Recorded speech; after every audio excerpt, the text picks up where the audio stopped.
Good morning, and welcome back to Your Business in Digital. We are back for season 5. I am Tamara Molui, super excited to be here with my amazing co host. Guys, how was your summer?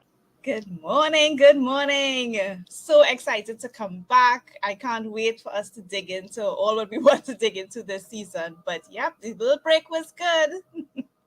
It was great. I missed you all. It was just so weird not talking to you twice a week and just catching up with everything. So we are back. We're 5 years old. We're 5 years old now. I'm so excited. This is, I graduated from kindergarten. I'm just doing really well now. So it's great. I love that analogy. Hello, everybody, and welcome back for sure. I don't know what they're talking about with break. We didn't have a break, did we? I think, we went right through. We had the summer wrap up. If you haven't seen it, definitely go back and look at some of the summer wrap up shows where we give a lot of tactical advice during the summer. So, welcome back. Good to be back. Yeah, it feels good to be back. So let's kick to the intro. Let's go.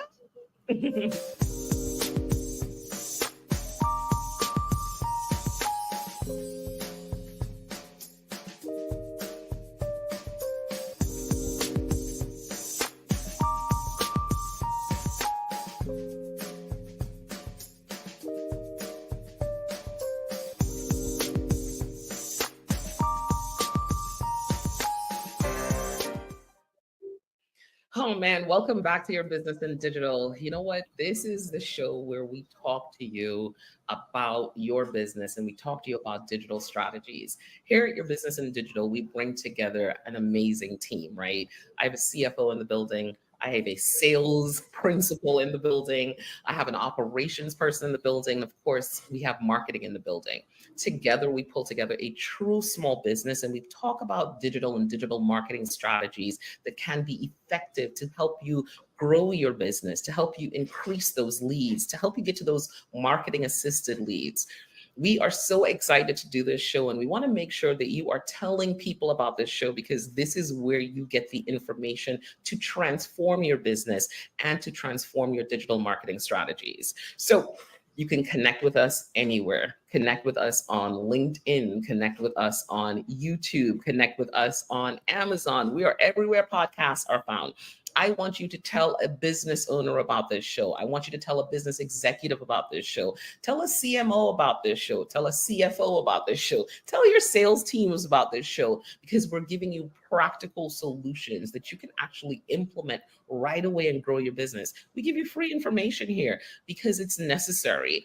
Digital should increase your revenue by 10%, 20% year over year. It should work to grow your business. It's way beyond those likes and follows and getting you to that place of money in the bank. And that's the conversation we're having here at Your Business in Digital. So definitely subscribe and tell your friends about this show.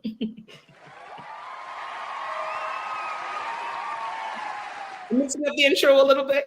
We're getting there. We're getting there. So, all right, guys, today we are excited to have an amazing conversation. You know what we're talking about? We're talking about our favorite segment, which is we love that. Our Go Beyond the Like segment is where we really go beyond those likes and follows, right? I talk about that all the time because when people hear us talk digital marketing, they're thinking social media. Going beyond the likes and follows gets you to that place of business goals, right? And that place of growing your revenue. So today we're talking about optimizing for growth, identifying what works and what doesn't work for Q4. We're rolling into Q4. It's fall time here in the US. We're rolling into the end of the year. And most businesses are now thinking, all right, cool. I got to get down to brass tacks. I got to get down to what's been working, focus in on those things because I have to hit my goals. So today we're going to talk a lot about what do we need to do, what's working, what's not working. Guys, are you excited for this conversation? Oh Very boy, excited. can't wait. Can't wait. I'm Let's do ready. it. I'm ready. Let's do this. Let's get this going. All right, so this is one of my favorite questions, right? How often should I be conducting a comprehensive digital marketing assessment analysis? I'd say you should at least be doing it quarterly, right? But you should also have some things that you're looking at weekly, some things that you're looking at monthly, but doing that analysis quarterly so you understand exactly what's working and what you're taking into the next quarter. So you should take a look. If you haven't done it for Q1, Q2, Q3, now it's time to kind of pull it all together and say, okay, what worked here? Did email marketing work for me? Did I see more people coming into me from LinkedIn? Did ads work for me? What really works? So you can really then double down on that. That's where you want to be. So I would say quarterly, and I'm going to kick it over to the team to add their 2 cents to that.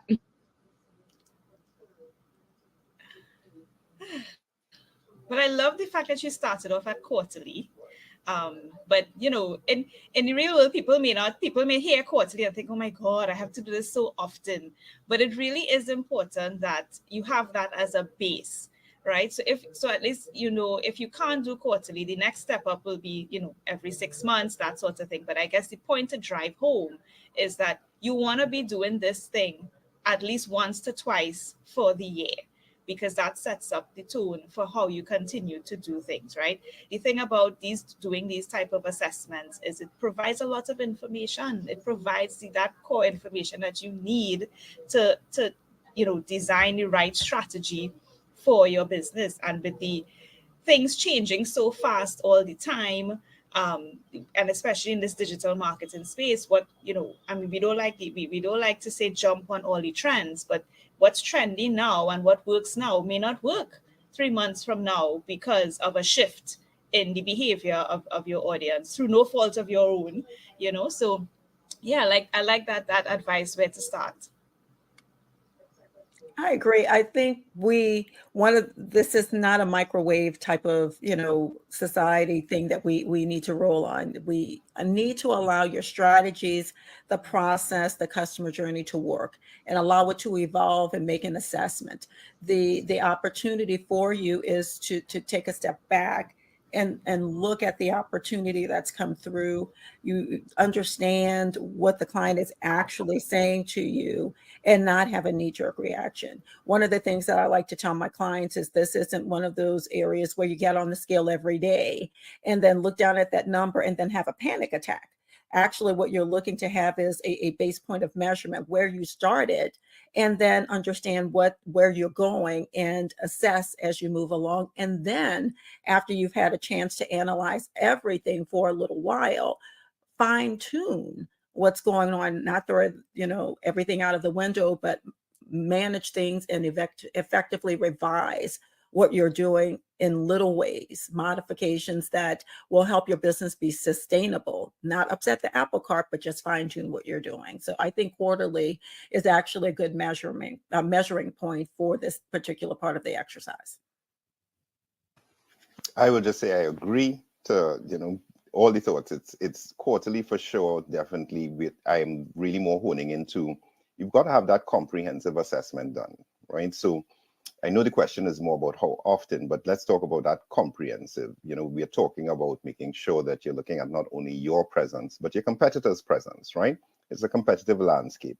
So you want to make sure that what you're doing is still relevant, is still beating the competition, that the competition hasn't responded, and you have to take a new action, etc. So it's really important to have that comprehensive look at what's all your digital presence doing toward driving money in the bank for your business. Oh my God, you guys are in rare form. We are weak today. All right, moving on to question number 2. What is the process of analyzing competitors in the digital landscape? Ooh, this is a good one. I'm going to throw one thing out there. So I would say the first thing I would do if I was analyzing, I would start by searching them on Google. I would start by searching them on Google to understand, like, what are they showing up for? I would then start going through their sales funnel, right? Customer journey. I would start clicking around. What are they, what are they offering them? What's the transformation for that customer? How are they building that relationship? I'd pay attention to every bit of detail to understand, okay, where is my online presence in reference to this? This is a great point, because if they have everything running, you're like, oh, they sign up, they get an email, they get a downloadable, they get something that, gives them a transformation. Then I have to start thinking about, well, does my online presence do that? Is it this good?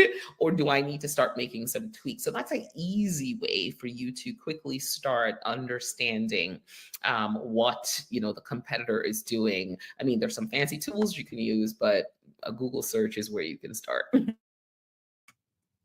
I think about you as I'm assessing, and it's just a job hazard at this point. Anywhere I am, I'm analyzing it in that respect. But is the audience that they're seeking, is it the same audience that I'm seeking for my company? And with that in mind, what spaces are they in, trying to get to that consumer, to get them into their funnel and their journey?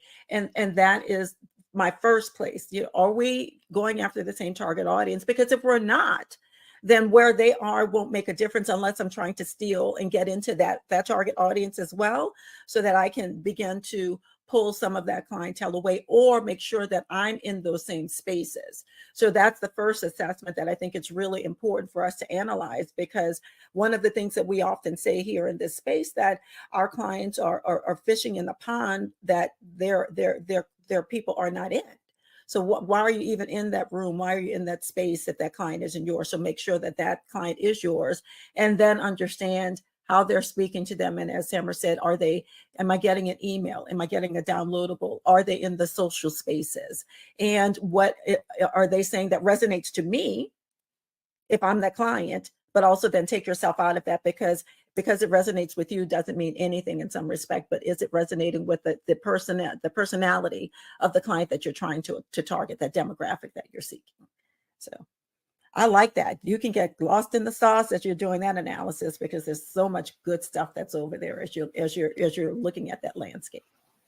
And definitely, as you're doing it, right? Take their customer journey. Take it fully. See what emails you get, because you could also be fooled, right? It can look a certain way, and you can assume that, oh, they've got, let's say, like Instagram, for example, where the number of followers can be really misleading. So you look at your competition, and your competition has thousands more followers more than you, right? So you're like, what am I doing wrong? But are those real followers? Do they drive business, etc.?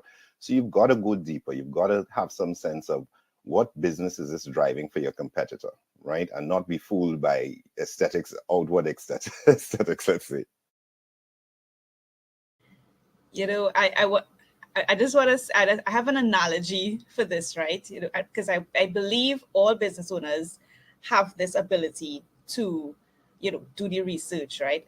In Trinity, we call it Mako, right? You wanna Mako what's going on with your competitor. Just like how you go on social media and what we call frenemies, the people that you have as frenemies, you go all on their social media and you be looking at the pictures and you be reading the comments and you and your friend chatting about it. You know what? That's a really good talent to have. You can apply it to your business and take that same level of detail. We have it. We have the talent already, right? But it's the same level of analysis, right? We look at the pictures. We see what they wore. We see where they went. We zoom in, and then we go to the comments to see who liked the picture, who did this. So it's the same analysis, guys, but you're applying it to the business page now to understand how they are operating, right? Are they really getting the traction that they say that they're getting? Read the comments. Comments are golden. Read reviews. Right, the same way. So I just wanted to bring that analogy for people to understand that as much as we're talking, Google this and understand their strategy, you have the talent already, guys. We know how to do this. I'm just saying, Andrea, we just learned about an extra talent that you have. We just learned. We didn't know you had this talent. It's been, four seasons, and we didn't know this about you, girl. Come on. Now we know. If we need an investigative reporter, we got. Oh yes, I do it. I do it all the time for those instances. But the point is, guys, we've been doing it all along. You just need to apply it to the business page. Love that. Love. It's hilarious. Round of applause. Oh man, we love that. All right. See, we're just kind of rolling back into it. I missed you guys. How can a data assessment help me understand which campaigns to continue or what to stop for Q4 or for and the new year? Mike, I'm gonna kick it over to you. You were quiet for the last one. What are you thinking? Listen, the data can tell you so much. We've spent a summer looking at data for different clients, and data absolutely tells you, what's performing, what's not performing, but it gives you insight into behavior, and that's been the most interesting thing to look at, right? So you've designed the customer journey, you've designed your sales funnel, but to see people actually take the journey, understand where they've clicked, where they haven't clicked, and be able to solve for that is it's quite an exciting part of the job, right? Of that, looking at that assessment, looking at that data and saying, well, is this campaign worth going forward with? Am I spending too much money? Am I not getting enough leads? Am I not getting enough conversions, right? But with a campaign where you're looking at different campaign pieces, an ad and landing page, emails, social media posts, you're looking for specific in that data, you're looking for specific types of metrics that show that engagement, show that movement to the next step in their buyer's journey, right? So you're going to definitely start by understanding what's your top performing and underperforming campaigns just based on the ROI, right? Because you're making sure that you're connecting the dots. You have an ad running. What's the ad spend? What's that conversion rate? As I said, understanding that audience preference and behavior. Are they taking a track to go down from a quiz straight through to email? Are they looking at social media or say looking at this podcast and then booking a consultation? What are they actually doing? So you plan for what you want them to do, but what are they actually doing? And how do you now modify based on what you're seeing, if it's good or if it's not as good as you would like, right? We'd hope that with the planning, it's never bad.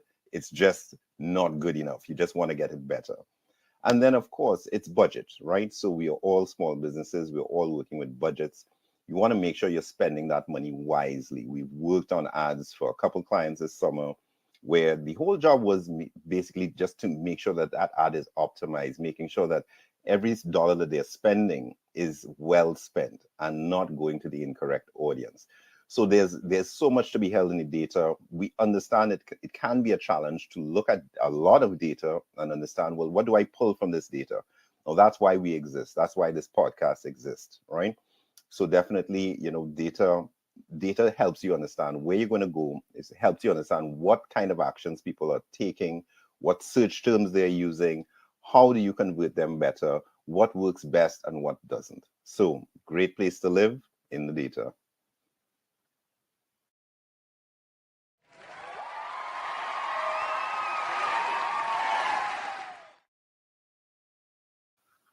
That's a solid answer, man. If I do say so, I can't even add anything to that. So, next question. How can I use my marketing data to better forecast sales revenue for Q4 and the new year? Michelle, all you. It's so funny that this question is next because it actually just aligns with something that Michael just said and bring home here. It all goes back to the numbers. You've got to start with the black and white data first. I would recommend if your business has been around at least for an entire cycle, a full year, that rearview mirror look is really important to understand similar time span. So if we're looking at Q4, what was the performance for Q4? Or if you're a very new business and you've got at least 2 quarters under your belt, what happened last quarter? What were the products or services that you have that moved well? And that gives you a basis of understanding of what happened before and the possibilities to moving forward. The thing to also add on to this is where your goals come into place, at least from a sales perspective, as we're trying to manage out. And this is where I end up having great times with my finance team, with anybody that runs numbers, because we're talking about here is what our destiny that we put out there. We're trying to get to that place. So now we're looking out forward and looking through our front of the car. And what we're saying here is we're saying that we're trying to get to 15 more of a specific product, or I'm going to promote this service. That's very different from what I did from last quarter, perhaps because we didn't have that service. But remember, here's what we were trying to do. And that's why I want to forecast this particular service or product, because here is the plan of action, as Michael said, that we want to move forward, and here is how we're going to enact this. So 4 or 5 of this product at this dollar value will yield this amount of money to us, and here is my pathway to get to that specific place. So it's a rearview mirror look that you have to take care of.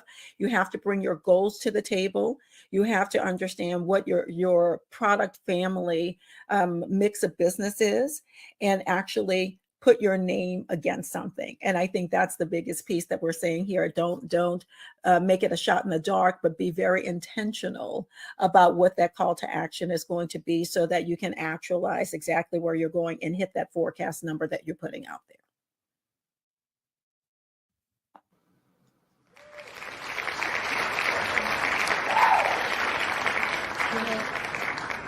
I really love that answer, Michelle, and I really like this question, because we're talking about marketing coming together with sales, which is a finance number, right? Finance, because finance sits and says, well, how much sales should we make?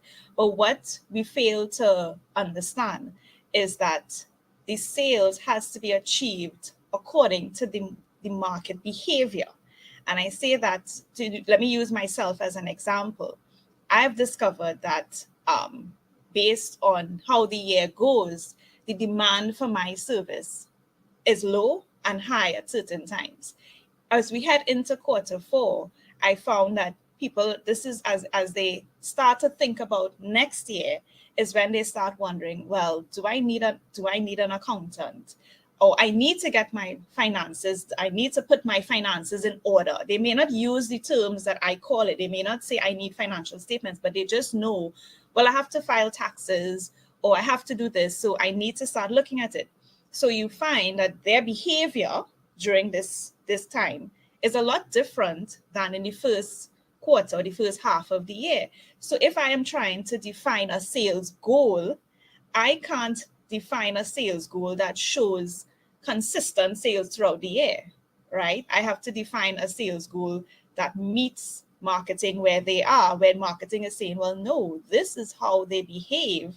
This is how you should align the number, because you're not going to get this particular number. It's not achievable because your market does not allow it to be. So I like this piece, how you brought it together. As you were talking, that's the thought that came to my mind, that this is where finance needs to be part of it as well. Because if finance is projecting that we need $100,000 in sales for this year in order to be profitable and to meet our stakeholders and etc., how do we now take that $100,000 and break it up into the behavior of the market? Does that mean that the majority of the 100,000 is going to come in Q4 because that's just how our market behaves, or do we get to split it differently? So I like that point. Yeah. And to add to what you're saying too, and I want our listeners to think about this in a couple of ways as well. Because you say it doesn't mean it will happen right away. There is a journey for your client, and it could be a week, or some of your services or products may take 3 months.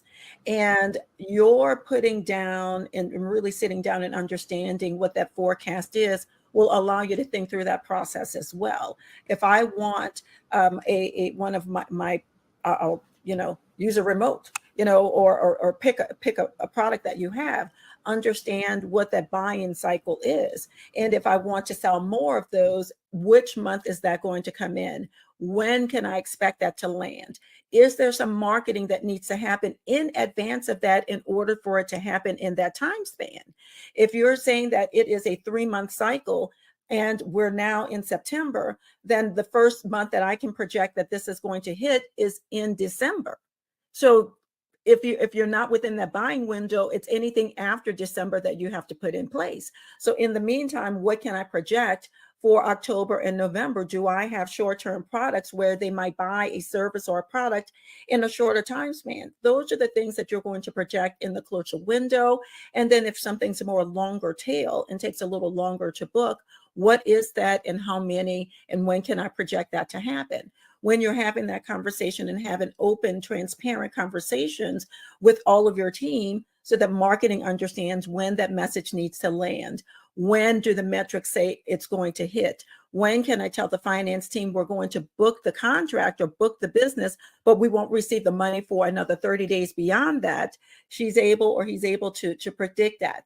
At that point, this is when I can turn this over to the operations team and they can begin to do the next steps to keep them in our sales continuum. So all of those are key in that tiny little question that we asked on how do we forecast. All of those things are encompassed in coming up with those numbers in for your sales forecast. So it's not just a number; it's the totality of the way that your business is built in order for you to be successful.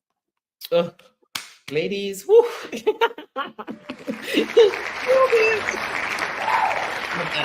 All right, we're moving on along because we're working. These cobwebs are not here, okay? You guys have been on fire. You did not take the summer off. You guys have been killing it. All right, so what steps can I take to ensure I'm not spending on digital marketing that doesn't show measurable results? I would say make sure you have analytics and KPIs, right? You want to make sure that you have numbers that you're looking at. You're connecting the dots to those numbers, right? What are the digital KPIs that matter? Things like click-through rate, things like time on site, things like how many email addresses you got. Did they open the email with the sales call? Did they click on the button? You want to start getting those metrics that matter. You also want to understand your business goals, right? That is really, really important. Understanding those goals, because is it impacting the goal or is it moving towards impacting the goal? If you don't have analytics right now, I want you to take a step back. You run the rest of your business probably on data points, right? Offline. We're really good at those offline data points. So why wouldn't we do the same for digital, right? And then it's what are the right data points? You know, there's a lot of numbers that sound good, impressions, likes, follows, but we want to get you to that place of understanding the ones that connect back to the money in the bank, because there's a path towards it. And it's things like click-through rates, time on site, the actions that they're taking, and assessing those things, right? So that's where I would say you would need to definitely focus when you're analyzing the effectiveness of the campaign. So I'm going to move quickly to the next question because we are... Before you go, I would like to one point on this. You know, one step that every small business can take to make sure you're not spending is don't buy into headlines, right? Don't buy into, you know, only this will solve your problem. Only, you know, this lead generation tool will solve all your problems. Digital marketing is a holistic endeavor. And you can't buy into just one and expect that result from one platform, one channel. It's a mix of channels. I think a lot of small businesses we've seen have spent that fractional money, you know, just on, you know, getting a new website, you know, getting some emails done, getting, you know, some ads run, but things aren't connected. So don't fall for the headline, that's what I'm calling it, of, you know, when we see the ads, you know, we all do it as marketers that, you know, buy our service, that's what we're trying to do. But there's no one service out there that's going to solve all your digital marketing problems. All right, that's a fact. That's a good point. Give that man a round of applause. Stop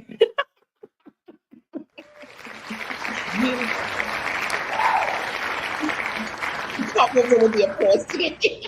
All right. So moving on.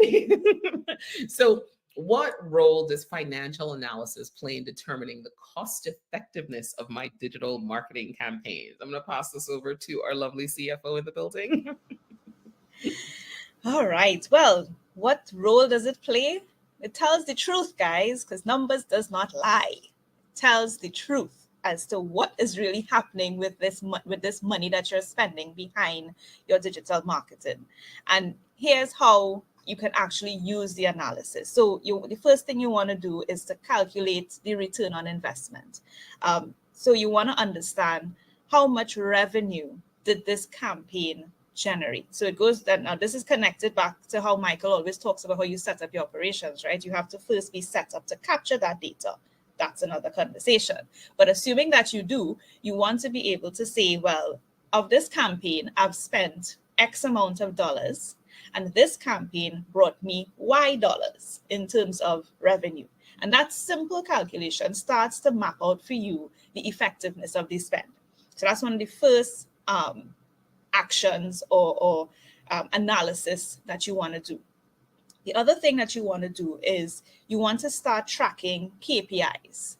In case you don't know, a KPI is what we call a key performance indicator. So these are metrics that you use, numbers that tell you how things behave. So in the case of digital marketing, it would be things like a click-through rate, right? We know what we've talked about this before. If you don't know what a click-through rate is, I'm sure it's on a previous show. We could go back and check.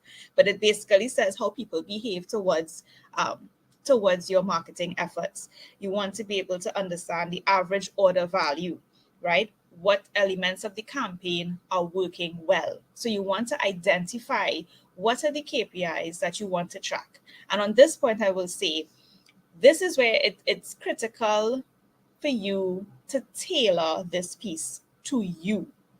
I could say click-through rate, but maybe that's not what you're looking for right now. Maybe you're in a part of where you are in your digital marketing journey is that you're probably just looking for reach.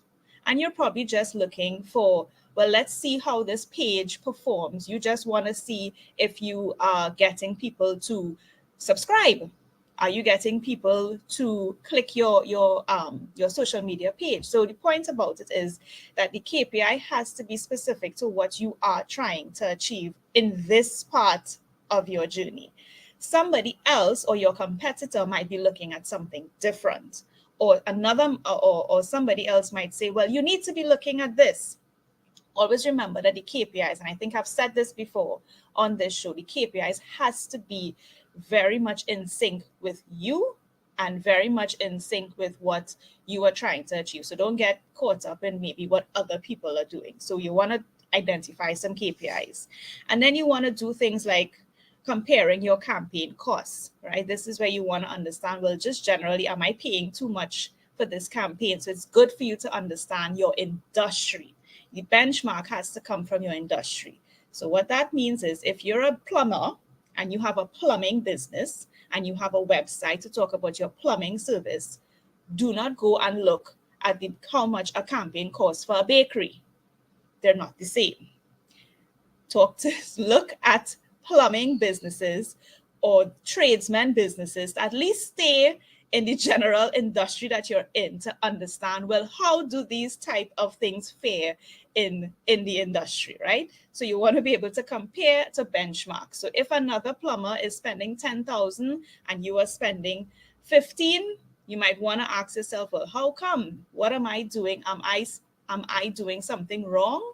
Or am I doing something right? And he probably needs to up his game.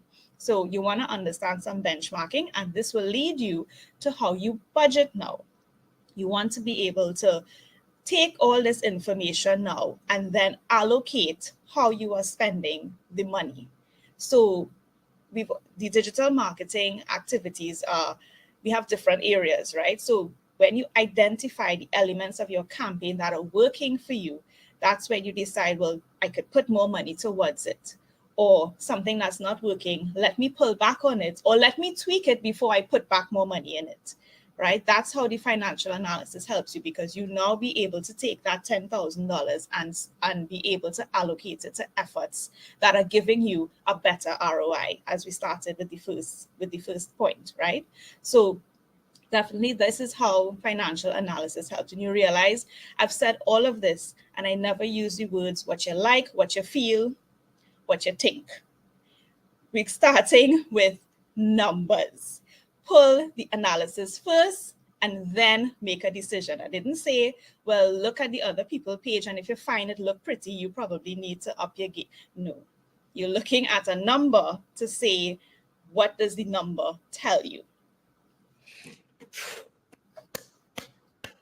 A round of applause.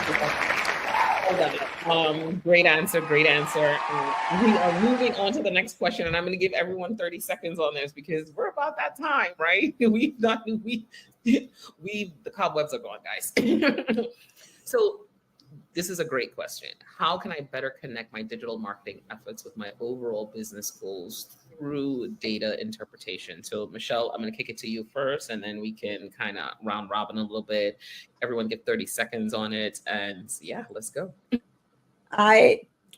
In every conversation we have, it always has to start with what are your business goals for your business? What are your, as we say in this space all the time, what are your SMART goals? We need to make sure that they are clear, they're measurable, are they relevant, are they achievable? And most importantly, as Ms. Mon-Louis always says, are they time bound? We need to ensure that we're speaking not from a feeling space, as Andrea alluded to, but that we have something clearly defined and that we can put a pin in it and use that as our marker for us to move forward. So for me, it's always starting with the home base of what are our goals and what are we trying to accomplish? May it be by visibility, a particular product or service line, or a specific marker so that we understand our home base and where we're trying to get to.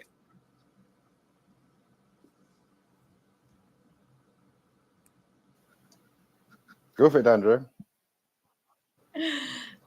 Right. So we want to make sure, well, the point I want to bring home is the KPIs again, right? Because you want to make sure that you are really choose KPIs that are really connecting with your business so that you can really make sense of what is happening and that the decision directly contributes to business success. That at the end of the day, it's really about tailoring all of this because this is very, very wide and broad, right? You want to bring it home, bring it centralized so that you make a decision that is critical to your business. My closing comment just generally on this whole topic is I want business owners though to think about all of what we said and the digital marketing efforts as an investment in your business. So as a finance person, we talk about investing in stocks, for example, right? And they always tell you if you're doing your investment portfolio, you don't check it every day, you don't check it every minute to see.